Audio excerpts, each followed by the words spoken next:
Aconteceu nesse final de semana um congresso do Grupo Conservador, Congresso Nacional dos Conservadores.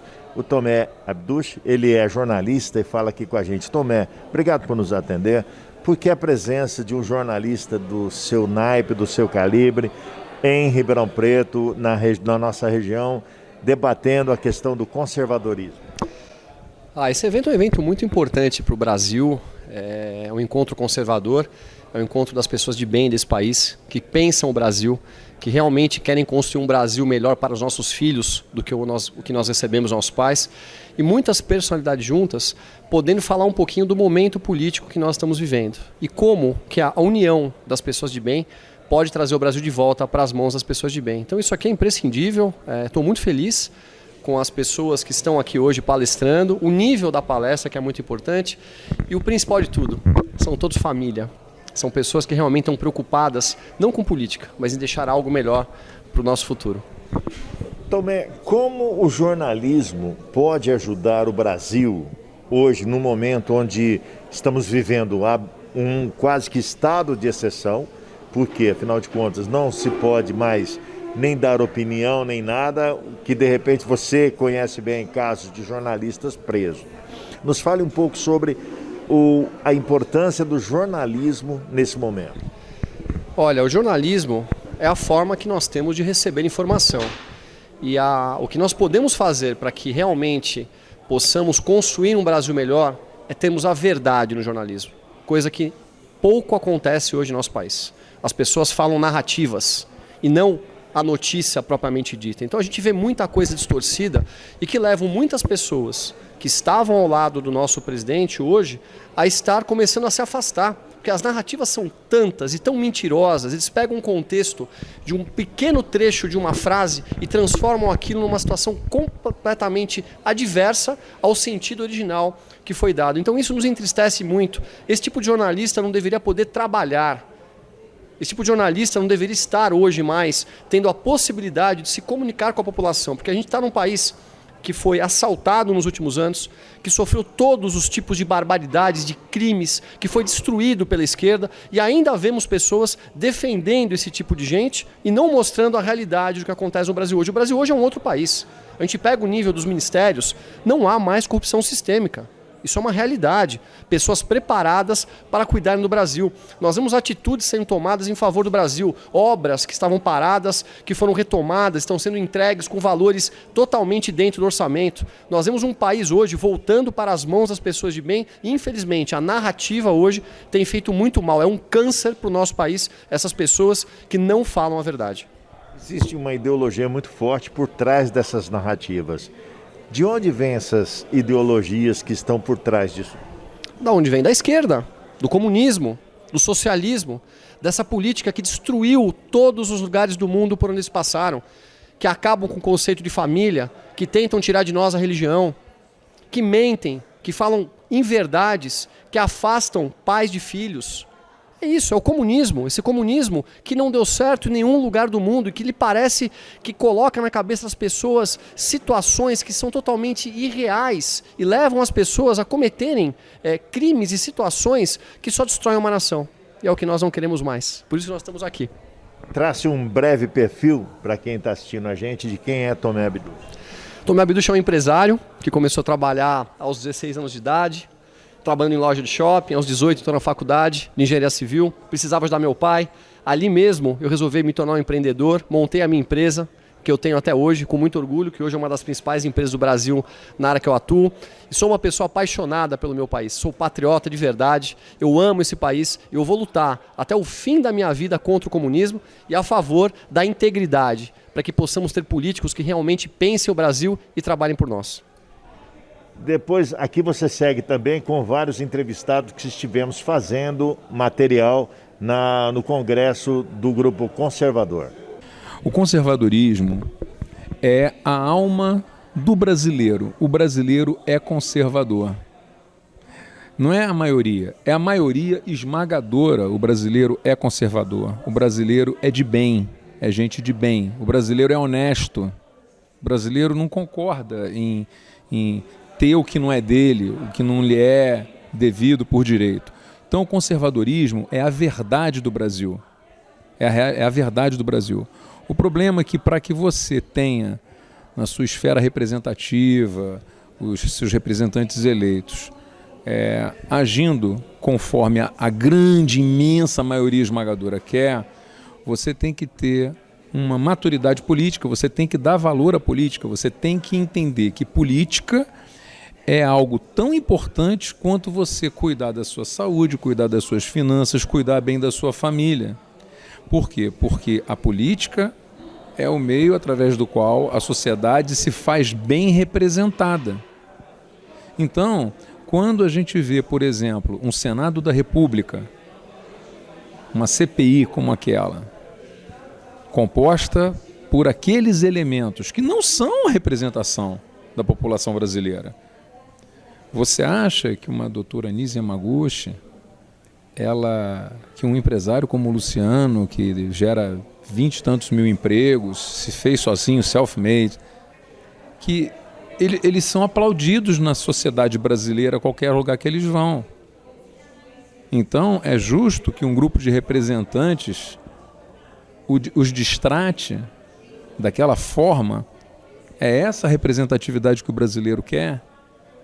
Não é. Então o brasileiro ele tem que se organizar, se reunir, se encontrar, para que isso possa gerar esse tecido forte de uma trama bem feita que represente, para que a gente não tenha essa tristeza, essa infelicidade.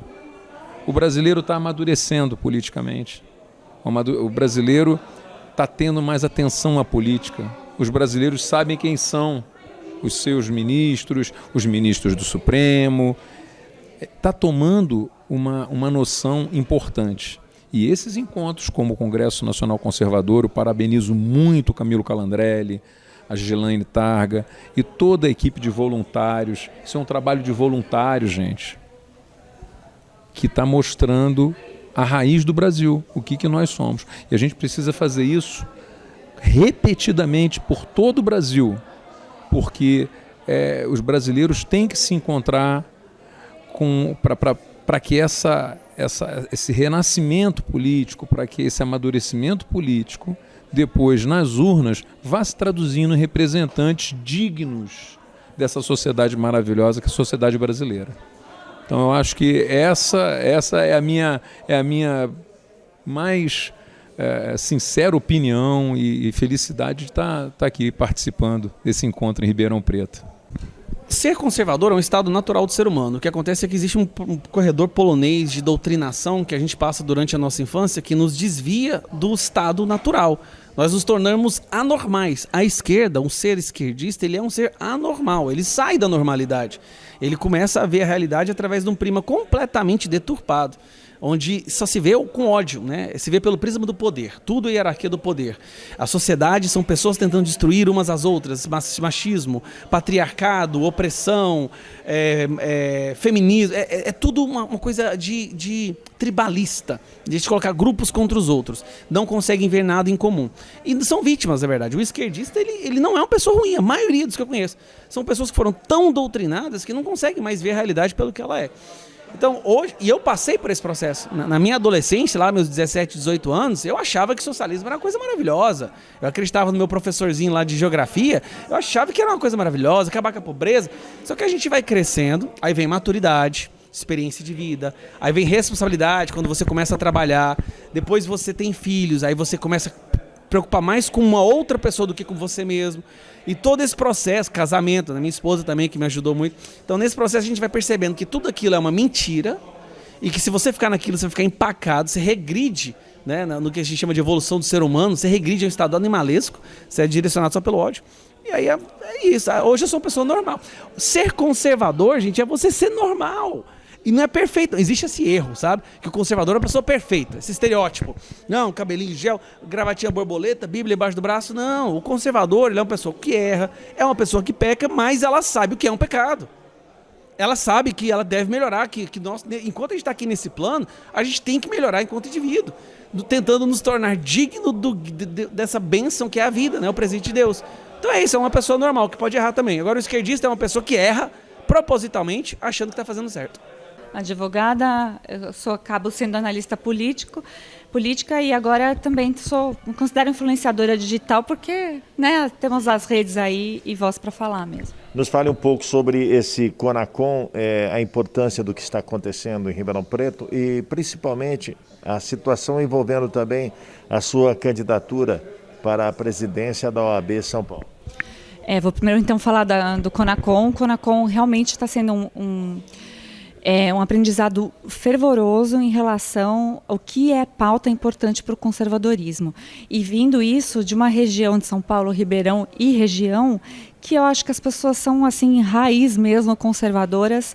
Então, está sendo muito importante, tem pautas que são assim prioritárias nesse momento. Então, acabou de ocorrer, acho que a palestra mais importante que é em relação à educação.